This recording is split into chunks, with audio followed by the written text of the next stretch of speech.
All right, let's get some reaction now from the ANC chairperson in the province. Siboniso Duma is joining us now. Good to have you, Chair, and thank you very much for your time and coming on. Your immediate reaction to the delivery and the presentation on the state of the province before we get to some of the indicators, but overall.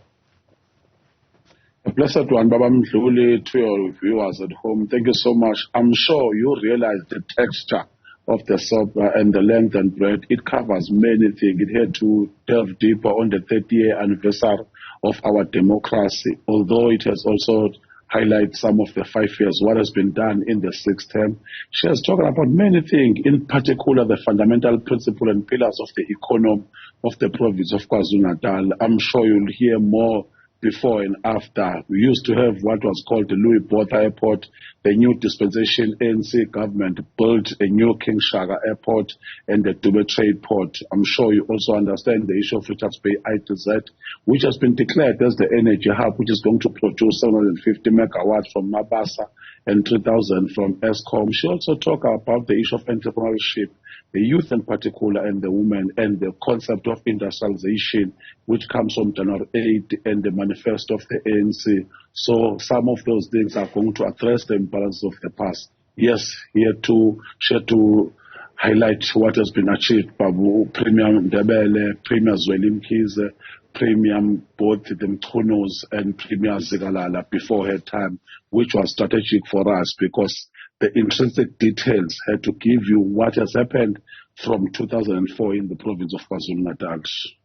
So let's then look at some of exactly what you're saying, the economic indicators, maybe in particular, because, of course, that presentation would have covered a lot of grounds. If you look at the numbers consistently from Statistics South Africa, unemployment below the national average, sitting at 28.7%. But if you then look at those who have given up looking for work, that goes up a little bit further to 48.6%. So if we are looking maybe at the development indicators, and we're looking at the poverty line, the highest number of social grant beneficiaries, 40.8% of the population living below the poverty line. It must be a concerning feature for you, particularly if you wear your other hat. Very true. The issue of economic recovery plan is what is always occupying our mind. In fact, we are fixated towards that process, which is why we defined ourselves as an enabling institute or the instrument, because that's a design of a government that we must create an enabling environment conducive. But from time to time, we must intervene. The issue of grants are part of apparatus of what we utilize in assisting. They are not really the means to an end. Our means to an end is to create more factories, is to rejuvenate the economy, is to entice the space. Like, for instance, KwaZulu-Natal from Newcastle, for instance, go to Ladysmith, go to Hammersdale. Those used to be textile industries. Yeah. We have already started that process in terms of ATIA, which is going to create a niche market for our youth. In fact, you know, even the concept of recognition of prior learning, we used to have mothers. Our mothers used to go to those industries using industrial machines. So we are saying that now is the time. Let us utilize and tap out of that process so that we can rejuvenate the economy, and slowly we are harvesting. In terms of the cannabis industry, it's something that we are going to tap using the dirt or agriculture as the need. There are a lot of concepts. You saw the issue of the creation of new industries in terms of the import and export.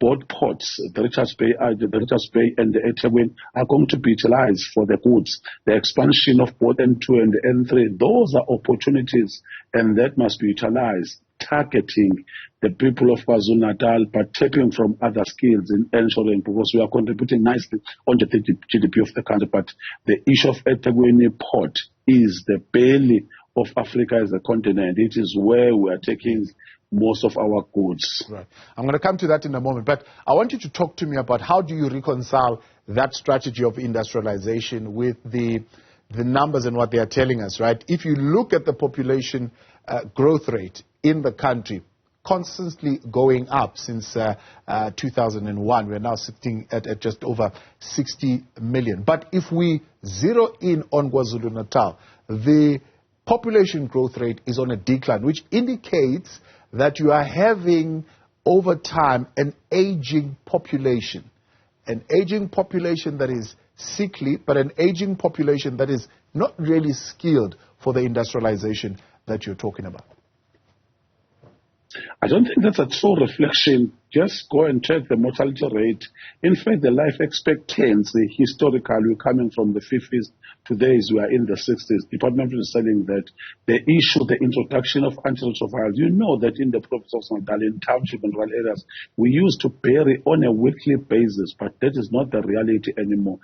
These 12.5 million, you'll know that unfortunately, because we get to be allocated on per capita allocation, we are still arguing extensively with state SSA, although we are not going to argue today. The reality is that we're having a populace. We are fitting the boundaries like the Lesotho, like Swaziland. But the reality is that there is en masse exodus. People coming from the province of KwaZulu-Natal going to the province like Gauteng. The reality is that there is a nice improvement because, you know, there are different tertiaries because those research, the methodology that I usually use are usually generic in terms of the process, because if you go to deeper details, go to the schooling effect, I'm sure if you check the matric result in particular, you'll be told that in the province of KwaZulu-Natal, it is where you find, if Free State, for instance, is probably number 4 in terms of numbers. We are number 1, producing a lot of matriculants, we're producing a lot of distinctions. A lot has been done. Is the issue of reporting methodology. Some we must argue that the province of KwaZulu-Natal, the issue of IT sector as the industry, because we must also utilize and tap from the stack. How do we collect data? It is our processes that we must collect data, feed it national, so that we are on the path. I think in terms of we have improved when it comes to the youth in terms of entrepreneurial skills, the training. Recently we are doing with the issue of sponsors, but that is not yet adequate because we are addressing the imbalances of the past. And there is a serious backlog, and this is a moving target. Hopefully, when the process of service delivery has been addressed, things are going to slowly. I've already spoken about the issue of what has been declared as the energy hub, the Richards Bay ITZ. A lot of opportunities are going to come out of there. People are going to benefit in that process. Yeah. So let's pick up on what you're saying then on the metric results. Certainly an indicator in itself in terms of education and development. The metric results certainly pointing to an effectiveness of educators. One of the things that seems to have gone right in this particular instance is the hiring of more teachers. It seems to have happened. A slight drop in the learner-educator ratio, which previously was a little bit high. So there have been some educators that have come into the system. However, you've lost some schools, though. It's true. KwaZulu-Natal, we almost have something like 6,000 schools. It means that a lot of things have to be addressed. Unfortunately, the machinery, because the issue of compensation of employment when it comes to education and health, it is what is going to. We must thank the Minister of Education, the Minister of Finance, by highlighting we used to have the 57,000 that are new entrants in the process. If you don't sustain those, it means that the ratio is going to be compromised. Take, for instance, Umkhanyakude as a district. You can just regard this as the poorest district in the province, but it is producing quality metric result. Go to Uku district. It's true that if we sustain, but although we are saying that we must be holistic and thorough when it comes to education as a sector and education as a system, tap from the German characteristic, take from Chinese, those are the ones that are characterized and portrayed as the highest end in the country called South Africa because of the history of what we have. We don't usually incentivize teachers, but they still producing because everyone will go under the hands of the teacher. It means that something ought to be done. And in the province of KwaZulu-Natal, we remember that we still have to also deal with the issue of smart schools. Remember that we have to deal with the issue of service delivery, the issue of scholar transport. Slowly we are getting there, but a lot still has to happen in the process if we're to say that this thing has been achieved. Yeah. Access to services is a major issue. So if we look at the Auditor General's report, vast improvement in terms of audit outcomes across the board. Yes, a number of clean audits are on the rise. However, the clean audits are seemingly not equating to access to services, especially in dealing with the flood-hit areas. There's a poor management, allocation and distribution of the flood relief funds. The issue, the capacity of the state is what we are currently saying. We agree with Ocharo, and we are delighted and excited that in terms of maintaining the books, because the reality is that the random sampling and the quantity in terms of audit, we are saying that we are able to scrutinize our books, but the reality, the correlation of ensuring that what has been appropriated, let's take for instance, currently we almost have 145 billion in the province of KwaZulu-Natal, mostly utilized by health and education and social development. In the main, we understand that we are not building what is the infrastructure in there. Majority of the large chunk of that money goes towards the compensation.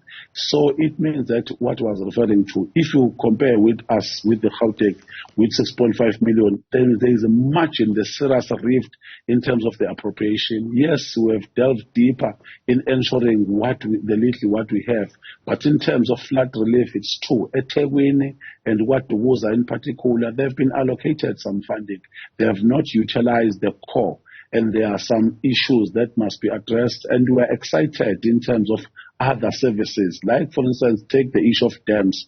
We've got 3 major dams that are going to be built in the province of KwaZulu-Natal, which is going to talk the issue on the flood in the near future. The environmental specifications, in the future, we won't have anyone building on the flat line because of the bylines from the municipality. So you still have those issues that must be addressed, but others already we have tapped in. We have delegated a team that is going to focus, deal with eThekwini extensively as the metro, who is the same team that is going to be dealing with Woza, just to make sure that those who have suffered in terms of the flood relief, we do process all those issues and the beneficiation process so that we are able to scrutinize the process and implement what we have from National Treasury. Yeah.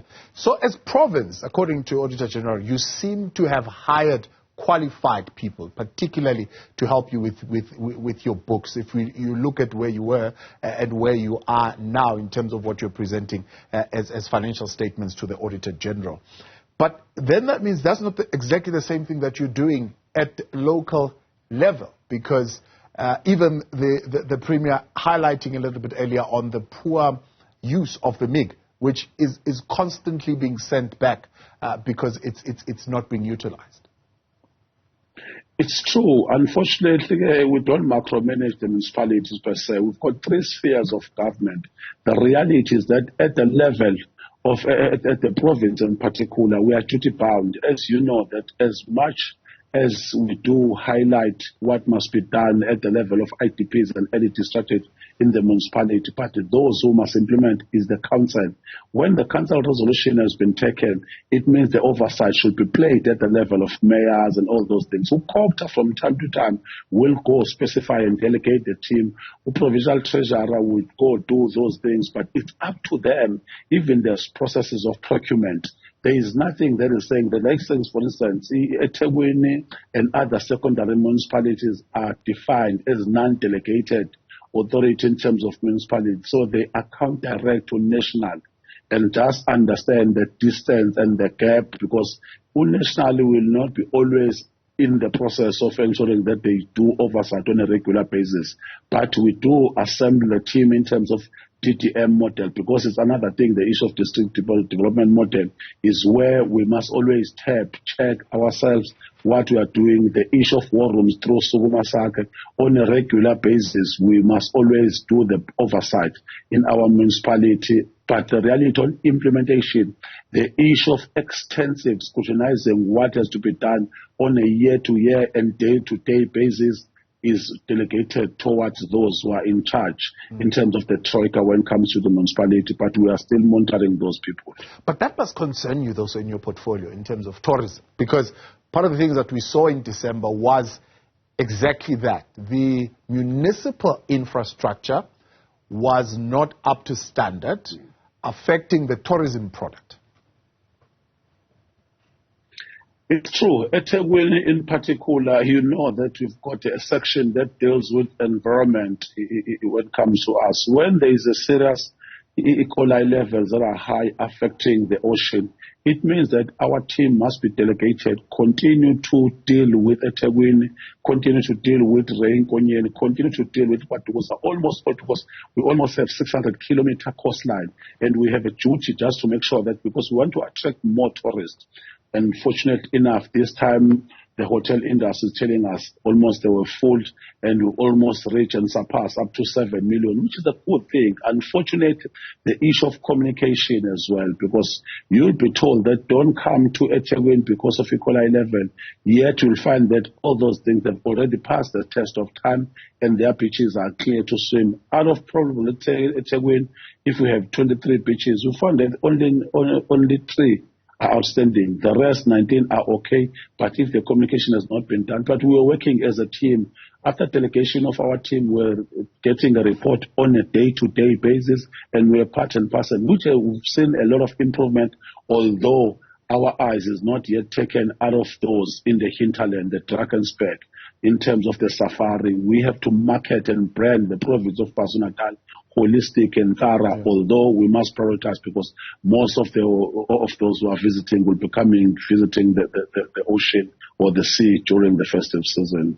So let's stay with tourism a little bit, because part of your socio-economic review would have pointed also to issues of crime. An issue now has arisen from the Environment Department, KZN, the highest rhino poaching stats, 60% of those coming from KwaZulu-Natal. Indeed, we are very worried, and you must understand that the genetics pooled of the rhinos that you see, the buffaloes that you see in the entire country and in Africa at large, comes from Hluhluwe, Imfolozi Park in most of the time. So it means that we've got a niche market. Unfortunately, these crimes are done by very complicated and competent people who are using drones, who are using choppers, who are using heavy rifles. It means that it's not your ordinary civilian, done by very advanced team, and we've managed to secure the strategic team, and National is also assisting us. But the reality is that we are also having a joint team with security and subs in the province of KwaZulu-Natal. But until we know and target those, because where we are situated, we think that it's a private sector-driven cartels that are currently doing that. And slowly we are going to defeat them. We have improved. In terms of the numbers, we are still high, but slowly we have improved. And we are currently dealing with the issue of fencing around almost all our game reserve, in particular the HIP that I have reserved, because they have got the most population when it comes to that.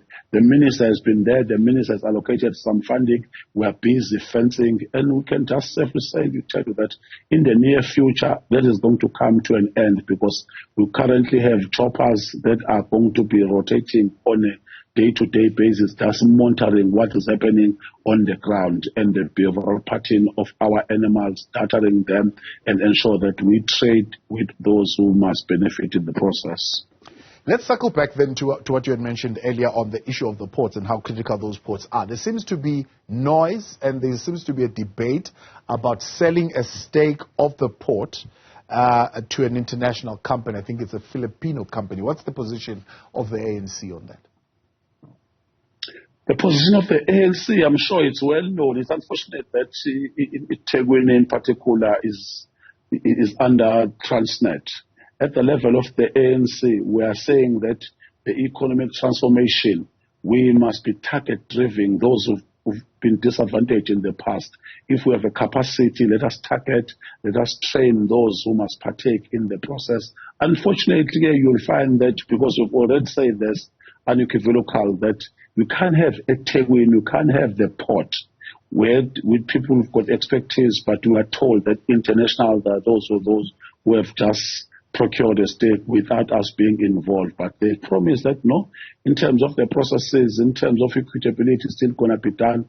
But we hope that we are not going to privatize the Senate of our government, because the reality is all the resources, when you give this to a local consortium, it means that a lot of opportunities are going to be driven, a lot of people are going to benefit, and the youth is going to be employed in the process, which is going to assist the outlook of our government, which is what we want to drive in terms of what has been done. The President spoke about that at length in the January 8th.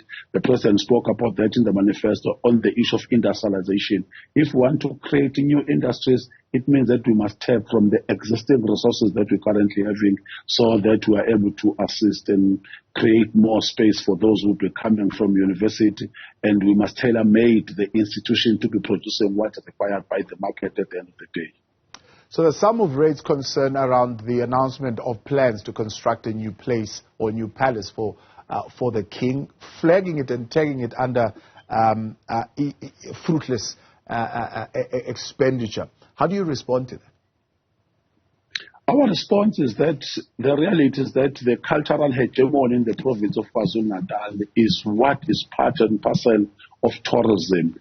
If you have nice palaces for the kingdom, the royal kingdom of the Zulus, it's something that is enticing, something that is critical, but we must be mindful and the value proposition of what is going to be spent. It's unfortunately it's a sensitive subject, because for us, when you develop, we must not just be developing for someone who's in the throne, but develop for the kingdom of KwaZulu-Natal, but develop for the people so that they could benefit. You know that this become a visiting area for even international tourists. Let's take, for instance, the issue of Royal Bafokeng. Even if it means that you can spend $1 billion, it becomes easier for them, because they also have bursaries. They also develop their areas. It is what we must just concentrate on, that the royal household must also have a special focus on ensuring that they also develop the area called KwaZulu-Natal. They must also contribute towards the development in the communities, rural communities and township, where they must also partake in the journey of ensuring that the land is utilized for what is worth for. Siboniso Duma, appreciate your time. Thank you very much for indulging us and engaging us this evening. Siboniso Duma, as the ANC chair there, following the presentation by the Premier on the state of the province.